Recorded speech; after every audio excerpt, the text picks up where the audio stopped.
I'm at a point in my journey where no matter where I turn to right now, I can't connect with anything. I can't connect with anyone. I am deep into recovery now, right? 4 years deep. On the 7th of October, which will be this Saturday, will be my 4-year anniversary since leaving the perpetrator that I was married to. And I'm no longer that person who I was 4 years ago. I'm no longer even the person who I was 3 years ago when I started Lejla, Please Tell My Story. When my video started going viral on the internet. I'm no longer the person who I was 2 years ago when I incorporated LPTMS CIC. I'm a completely different person from then and a completely different point in my recovery.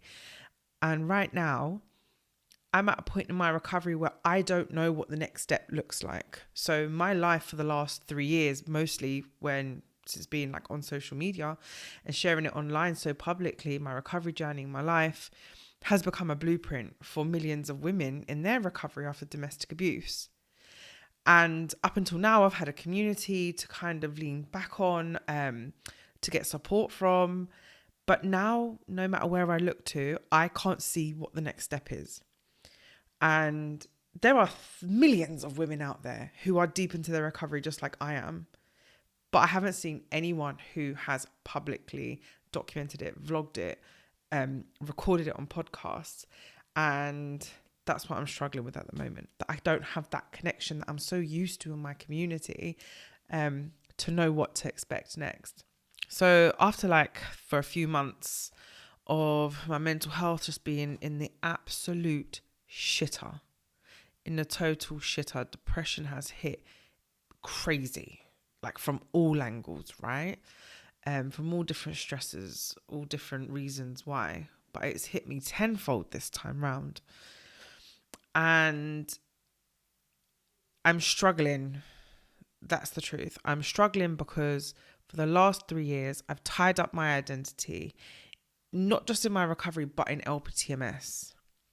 And I've forgotten who I am outside of this because I've been so focused and hell-bent on documenting this blueprint, my recovery journey, creating the LPTMS recovery program, helping other women recover.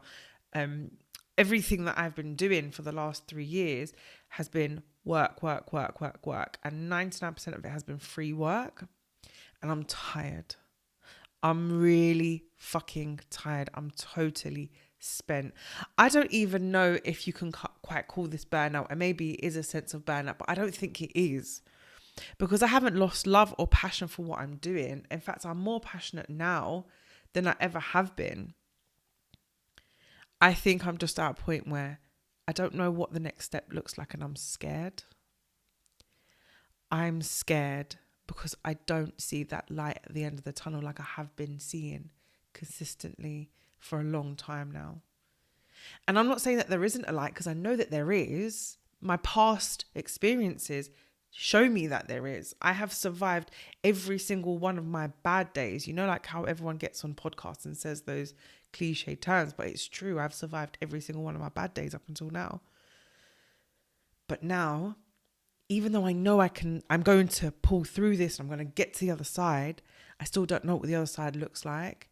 And I'm scared. And I think that's what's driving a lot of the depression, is that my depression, when it hits, it numbs me completely. So a lot of people talk about depression and they say they feel really sad and they cry. And I can never relate to that when people say that about depression, because when I'm depressed, I feel nothing. There's nothing there. It's so painful. It's numb. And I can't quite explain why that's painful or how it feels painful when there's nothing there. But it's just painfully numb. There's no tears, there's no happiness, there's no excitement, no joy. And I think really what my brain is trying to do, my brain and body is trying to do, is put me in survival mode, put me in that depression and that numbness, so that I don't feel the fear, so I don't feel the grief. So I've never really been able to relate to people when they share their experience of depression by saying that they're sad and all of that. And that's not in any way invalidating anybody's experience of what depression has subjected them to. This is just my own story. Like, I'm just sharing what I'm personally going through, or what I've always gone through when, depression has hit. So everywhere I look right now, right, I just can't find anything or anyone that I can connect with, that I can talk to about this. And everything that I've done with LPTMS has been trying to find that connection, trying to create that community spirit, that sense of belonging in a group, a community where you are loved, and you are cared for, and you have all of these hands at your back. And I've created that, right? I've got that community. I've got LPTMS. But now I feel like I can't give anything because I don't know what the next steps are. And I'm not going to know what the next steps are until I actually try and figure it out for myself. And I've been so hell-bent on trying to find the answer in my work, in the CIC, in everything that I do for my business, for the CIC, that I actually forgot the main thing. Me. This whole time, I've been looking for answers in the wrong place. I've been looking for answers in my work because my whole identity has been tied up to my work. And I forgot that I exist outside of it, that I existed before LPTMS, right? Because I've created this legacy now. LPTMS is going to outlive me. It's going to outlive everyone who's listening to this. It's going to outlive everyone who's watching this. It's going to outlive the whole community. That's what a legacy is. I've created that. I've built the foundations for it. But I forgot the most important person in it, and that's me. I forgot that I too am a survivor. I forgot that my recovery is just as important as all 21,000 women in my community. And all of these women that I'm desperately trying to start the recovery program for. I forgot I deserve it myself. So yesterday I was talking to one of my really good friends, Lejla, and she really broke it down to me. She kind of just articulated what I'd been feeling for the longest time now. But the thing about me is I get all these emotions, and the reason why I'm in therapy, why I've been in therapy for 4 years, is because I get all these emotions, but I don't have the words, I don't have the language for it. So sometimes I can't articulate myself. But she articulated it perfectly yesterday on the phone. And she just said to me, how dare you? How dare you immerse yourself in all of this trauma day in, day out with the women in your community, for the women in your community, and you are not putting yourself first and you are not looking after yourself? How dare you? And it hit me like a ton of bricks. I just burst into tears immediately.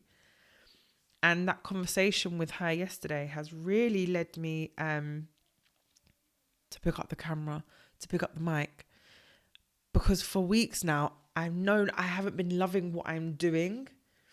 That's because I haven't been doing what I love. Know what I mean?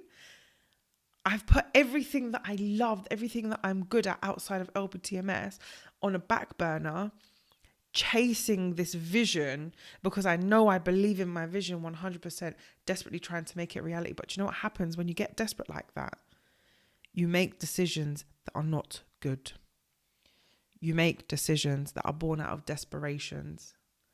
And that's the conversation I was having yesterday with Lejla, and it almost just felt clear as day. And I'm not saying that one conversation with my friend yesterday has solved everything. It by far has solved everything. I think just that space with her, just being able to process how I'm feeling, has now given me this permission to go outside of LPTMS, to go outside of my work, to go back into me, and to find out who I am in this point in recovery, in this point in my journey. So I might not know what the next steps are, but I need to find out.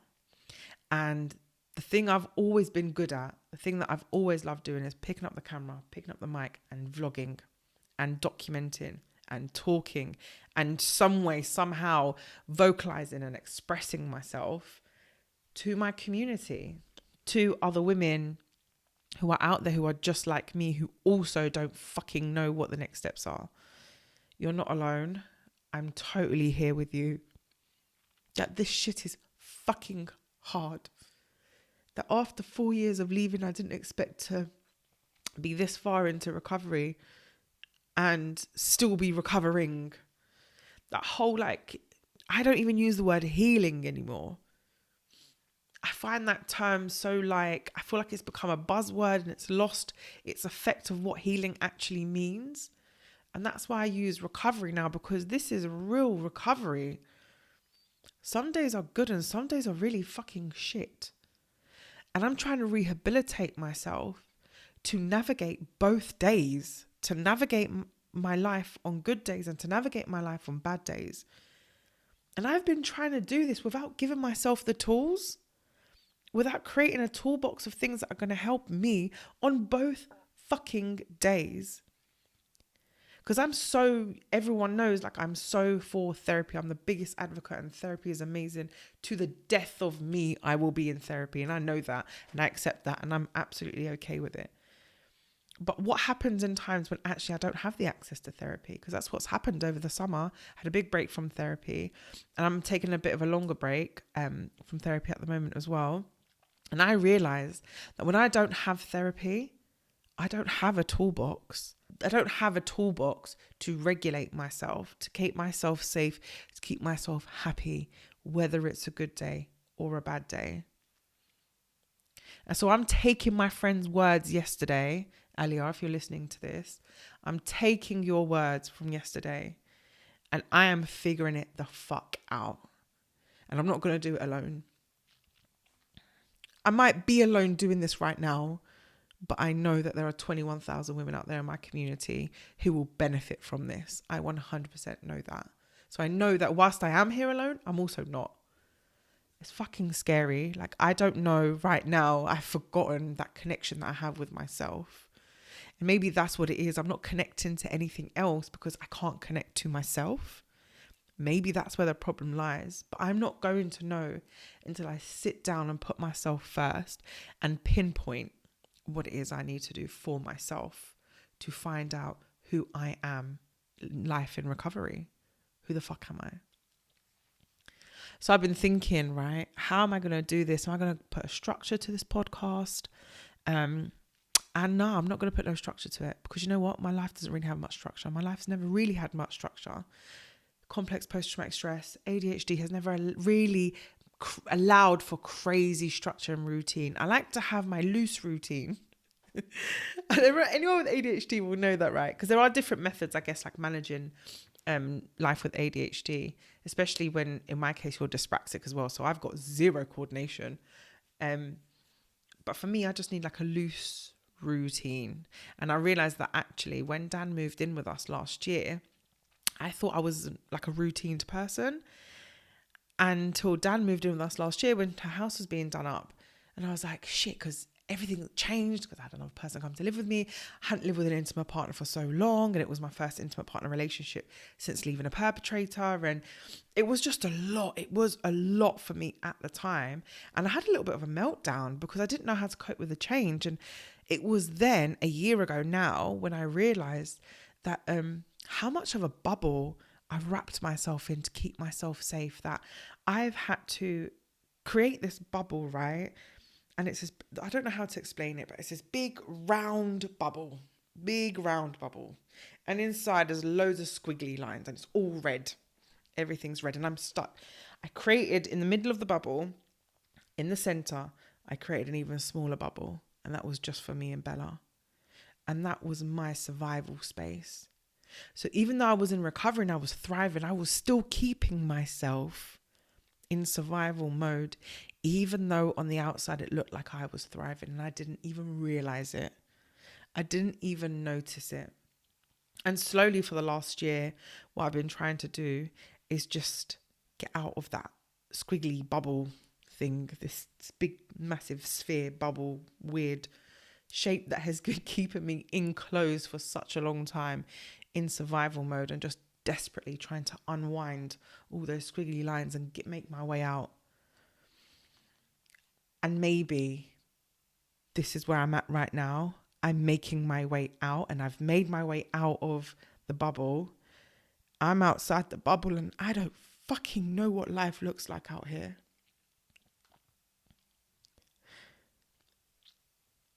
I've never been here before. I've never been at this point in my life before where I don't know what the next step is. And I need to find that connection to myself to be able to figure that out, to fully figure that out.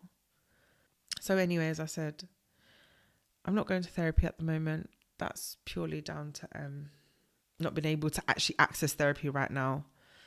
And I need to figure out a toolbox of what's going to help me outside of therapy, of how I'm going to put everything that I've learned in therapy into practice in real life. What's that going to look like for me? What is it that I need first? And right now, if I ask myself what it is that I really, truly need, it's rest. That it really is that simple, that right now, for this first podcast, all I need to discover and think about is how I'm going to rest. What am I going to do between now and the next recording to just feel peaceful? It's been a long time since I felt that inner peace in me. And I'm in constant search for that peace as well, in constant search for it. Ow. I don't really have the most comfortable chair here. I'm literally just sitting on top of my TV cabinet. And it's just like a bog standard IKEA one. So it's not exactly like we are glitz and glams. You should see the mess on my sofa over there. It's chaos. Anyway, what isn't in my life? Anyway, just trying to search for that peace. Really trying to find that peace in me. No matter what life state I'm in. No matter whether it's a good day or a bad day.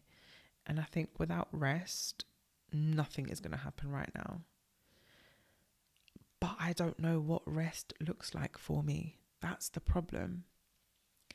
Because everyone says, oh, you need to take a break from your work, take a break from everything, you don't owe anyone anything. But what people don't understand is when you are doing this work and you are like trying to create a business and you're literally trying to take over the world, create a whole enterprise, sometimes you feel like rest isn't an option. And I know any of my entrepreneur friends that are going to listen to this, they're going to jump in my DMs and be like, rest is just as productive. I know, but I'm at that stage where I rationally know that, but my body doesn't know that. Because all my body knows how to do is go, go, go, go, go, go, go. Oh, we've hit a shitstorm. We definitely are not going to rest here, because that's how I've always coped. I've always made myself a busy fool when times have got a little bit hard, or I've just run away from it. And that's the reality. I know I'm very much an avoidant person. Emotionally, I'm not the best at being able to express my emotions, but I think a lot of that has to do with the fact that I haven't been around safe people my whole life as well. So that's another part of my journey, trying to navigate how to express myself emotionally, but also knowing who's safe for me to do so. So that's something else maybe we can explore on this podcast too. And you know what? I was going to apologize and say, like, I'm sorry if this sounds like it's all over the place, but actually I'm not sorry at all. Because I'm just letting these thoughts come to me as and when they come to me, because the issue is I haven't been able to express this. I haven't actually even been able to articulate and feel all of this for weeks and weeks, because that's what depression does to you. It numbs you completely and it stops you from feeling anything.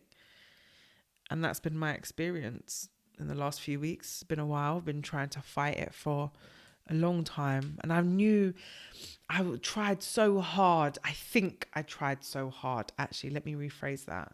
I tried so hard to fight it for months to not let that great grey cloud like settle in. But thing about depression, is that when it comes, and sometimes there's just nothing you can do to stop it. And sometimes it doesn't matter what you have in your toolbox. It's at that moment in time when the cloud settles in, there's just no fighting it away.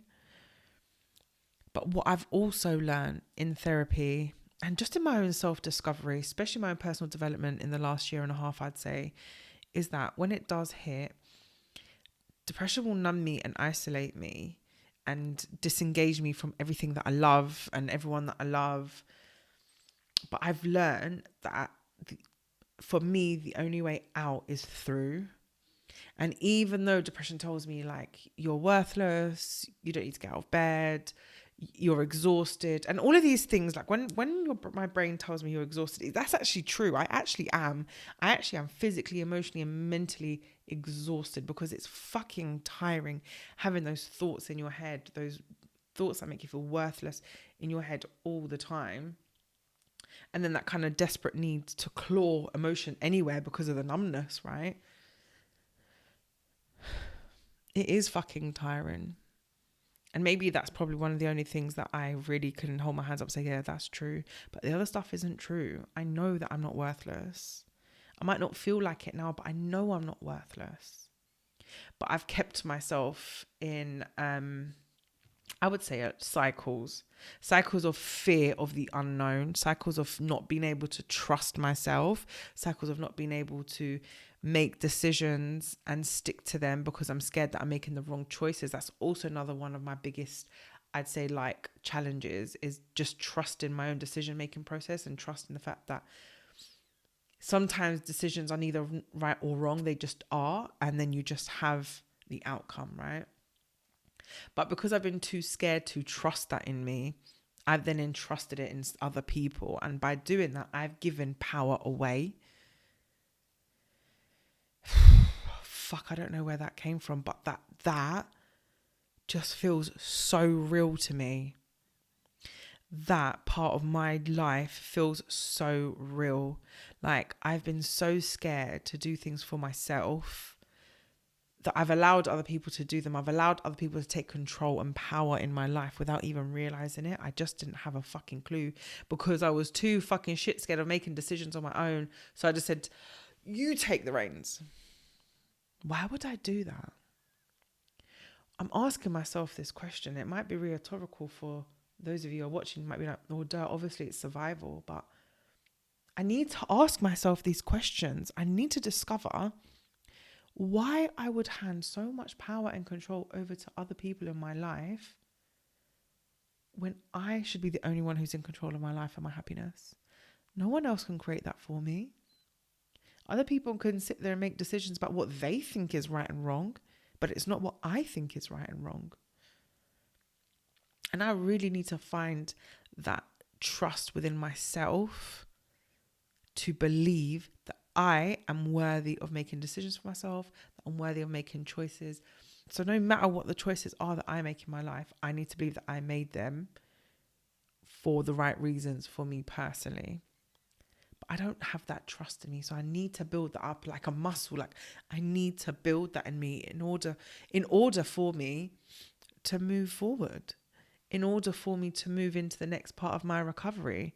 Because otherwise I'm always going to be stuck here. I'm always going to be on this hamster wheel, like I feel like I am right now. I feel like I'm on a hamster wheel and I'm desperate to get off. Like, I'm tired. I don't want to keep spinning on this hamster wheel. I want to get off. I'm done. I don't actually even know where all of that came from, you know. I don't even know if any of this is going to make sense. I don't even know if I'm going to post this. I don't even know what I'm going to call this podcast. I don't even know if anyone's going to listen or care, but it doesn't matter. It doesn't matter. The fact is in that moment of feeling like I don't know how to figure this out, but I know I need to do something to figure it out, my instinct was to pick up the camera, pick up the mic and record. So whoever listens to this, it doesn't matter if it's 1, 10, 100, 1,000, whatever, however many people, this was my lifeline in this moment. It was either this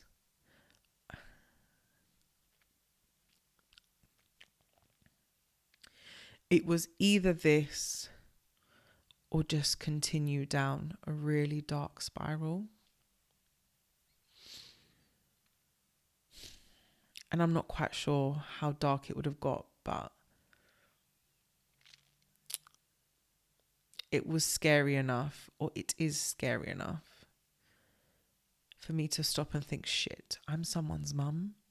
I'm Bella's mum, and she deserves the best from me. She doesn't deserve this half-assed version of myself. She deserves a mum who is present emotionally, physically. And at the moment, I can't say that I'm giving that to anyone in my life. I'd say I've probably reserved as much as I possibly can for Bella. But even that's not enough. Let's not even talk about Dan. Like, fucking hell. That woman is a saint. And I definitely know that I can be doing and giving more emotionally in our relationship. Like, Bella and Dan are saints. Like, there is no other way to put it. Like, they're so patient, they're so loving, they're so kind. They are literally my biggest cheerleaders. They give me so much of themselves, and how dare I not give so much of myself back? How dare I, just like Alia said, how dare I become so immersed in my work that I've forgotten what's the most important thing to me outside of my work? Because my work is not the be all and end all of my life. And it might feel like that to me because it's my purpose, it's my passion, and I believe in it wholeheartedly. But I think what I'm struggling is right now is like, what do I have outside of my work? What is my worth outside of LPTMS? I don't know. I don't know the answer to that right now. But I'm going to figure it out. And I'm going to keep documenting it. I'm going to podcast, I'm going to vlog, whatever it is I'm going to do, this point in my journey, I'm going to figure it out. And this first step for this first podcast is to rest. And I'm going to try my fucking hardest between now and the next time I film and record to rest, and then come back and tell you how I feel after I've rested and see what it is. Do I need more rest after that? What's the next step? What else do I need to do? I don't even know how long I've been recording for, but I feel like this is actually the best place to end it right now. I'm going to go away. I'm going to rest. And when I come back, I'm going to tell you all how I'm doing. And we're going to figure this shit out together. And we're going to figure out what the next step will be for me in my own personal journey. My name is Lejla, and this is my very first solo podcast. It's called Finding Me, My Life in Recovery. I've spent the last 3 years sharing my life very openly on social media in recovery after domestic abuse.